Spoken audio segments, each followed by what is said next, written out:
صلی علی رسوله الکریم اما بعد اعوذ باللہ من الشیطان الرجیم بسم اللہ الرحمن الرحیم وبشر الصابرین الذین اذا اصابتهم مصیبۃ قالوا انا للہ وانا الیہ راجعون اولئک علیہم صلوات من ربهم ورحمہ واولئک هم المہتدون قال النبي صلى الله عليه وسلم ما نزل بلاء إلا بذنب وما رفعت إلا بتوبة أو كما قال النبي صلى الله عليه وعلى آله وأصحابه وسلم تسليما كثيرا. برادران اسلام، میں سرزمین حرم سے آپ کی خدمت میں ایک پیغام اور ایک ندا پیش کرنا چاہتا ہوں. خصوصی طور پر میرے پاکستان انڈیا کے احباب مسلمان حضرات جو ہیں، اور اسی طرح امریکہ کے نیو یارک اور نیو جرسی اور اس کے علاوہ بھی جتنے یورپ میں ہیں، ان سب کی خدمت میں سب سے پہلے تو میں دعا کرتا ہوں کہ اللہ تبارک و تعالی اس وائرس کے عذاب کو پورے عالم سے، پوری انسانیت سے رفع فرمائیں اور اپنی مخلوق پہ رحم فرمائیں. اور دوسری بات یہ ہے کہ اللہ کا ہمیں یہی حکم ہے کہ آپ صبر کرنے والوں کو خوشخبری دے دیں کہ جو صبر کرتے ہیں اللہ تعالیٰ ان پہ راضی ہوتے ہیں اور انہی پر اللہ کی رحمتیں ہوتی ہیں اور وہی ہدایت یافتہ لوگ ہوتے ہیں. اور دوسری بات جو حضور پاک نے فرمائی وہ یہ ہے کہ کوئی بھی بلا، کوئی بھی عذاب جو ہے وہ ایسے نازل نہیں ہوتا مگر ہمارے گناہوں کی وجہ سے.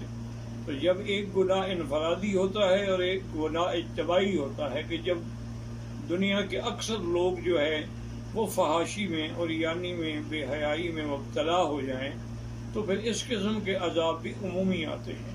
اور کبھی لوگوں پر ظلم کرنے کی وجہ سے بھی عذاب آتا ہے.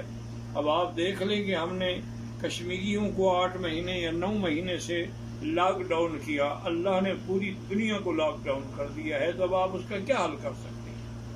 اور دوسری گزارش یہ ہے کہ میں اپنے تمام مسلمان بھائیوں سے اپیل کرتا ہوں کہ وہ گھبرائیں نہیں بلکہ اللہ کی طرف رجوع کریں، اور ہر مسلمان 2 رکعت نماز پڑھ کے، کیونکہ یہی میرے آقا کا عمل تھا کہ اذا حضبہ امر بادر الی الصلاۃ، جب آپ کو کوئی مشکل پیش آتی تو فوراً آپ نماز پڑھتے، اور اس کے ساتھ ایک تسبیح درود شریف، درود ابراہیمی جو نماز میں پڑھا جاتا ہے، اور ایک تسبیح یا حی یا قیوم برحمتک استغیث، اور 3 تسبیح لا الہ الا انت سبحانک انی کنت من الظالمین.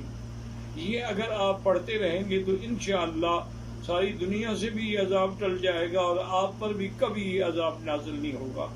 اسی طرح ہر مسلمان 7 دفعہ سورۃ فاتحہ اور 7 دفعہ آیت الکرسی پڑھ کے اپنے بچوں پہ، اپنے گھر پہ سب پہ دم کریں تو پورا گھرانہ جو ہے وہ محفوظ رہے گا انشاءاللہ، اور اسے کسی قسم کی تکلیف نہیں ہوگی.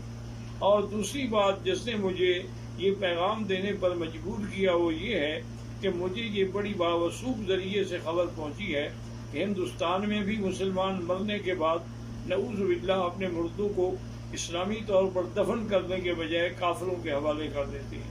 اور اسی طرح نیو یارک اور نیو جرسی میں بھی مسلمانوں کے بجائے کافروں کو میت سپرد کر دی جاتی ہے اس خوف سے کہ یہ اس کے جراثیم ہمیں نہ لگ جائیں. حالانکہ ادارہ صحت انٹرنیشنل لیول پہ رپورٹ دے چکا ہے کہ مرنے کے بعد اس کا کوئی کسی قسم کا وہ تعدی نہیں ہوتی، کسی دوسرے پر اس کے اثرات قطعاً نہیں ہوتے ہیں. اور اگر آپ مہربانی کریں تو جو مسلمانوں نے اس قسم کے مراکز کھولے ہیں، جیسے کہ میرے معلومات کی حد تک نیو جرسی یا نیو یارک میں ندیم قریشی صاحب نے ایک بڑا اچھا قسم کا سینٹر کھولا ہے، اور جس میں اس نے عورتیں بھی اور مرد بھی تمام علماء کو رکھا ہے، اور وہ شریعت کے مطابق غسل دیتے ہیں، تجہیز و تکفین کرتے ہیں اور پھر ان کا جنازہ پڑھتے ہیں. تو آپ لوگ اپنے مسلمان مراکز سے رجوع کریں اور کافروں کو اپنی میتیں دے کر اپنی اور اپنے مذہب کی اور اپنے اسلام کی ہرگز توہین نہ کریں. اور آخر میں دعا کرتا ہوں کہ اللہ تبارک و تعالی تمام عالم انسانیت سے یہ عذاب رفع فرما دیں. اللہم انک عفو کریم عظیم تحب العفو فاعف عنا. اللهم إنا نسألك العفو والعافية ودوام العافية والشكر على العافية. اللهم إنا نسألك العفو والعافية والمعافاة الدائمة في الدين والدنيا والآخرة. اللهم إنا نعوذ بك عن البرص والجنون والجذام وعن سيء الأسقام. یا اللہ یا اللہ یا اللہ، ہم عاجز ہیں، ہم کمزور ہیں، لیکن تیری مخلوق ہیں، تیرے بندے ہیں. تو جانوروں پر بھی رحم کرتا ہے، خنزیروں پر بھی رحم کرتا ہے، کیڑے مکوڑوں پر بھی رحم کرتا ہے، ہم مخلوق پر بھی رحم فرما دے. اللہم لا تہلکنا بذنوبنا، اللہم لا تہلکنا بذنوبنا، اللہم لا تمنع عنا بذنوبنا فضلک. یا اللہ تیری رحمت بہت وسیع ہے. یا حلیم یا کریم یا واسع المغفرہ، یا حلیم یا کریم یا واسع المغفرہ. رب اغفر وارحم وانت خیر الراحمین، رب اغفر وارحم وانت خیر الراحمین. یا اکرم الاکرمین، یا ارحم الراحمین، یا اجود الاجودین. اللہم اکشف الغمۃ عن هذه الامہ، وصلی اللہ تعالی علی خیر خلقہ سیدنا محمد وعلی آلہ واصحابہ اجمعین. اللہم صلی علی سیدنا محمد وبارک وسلم.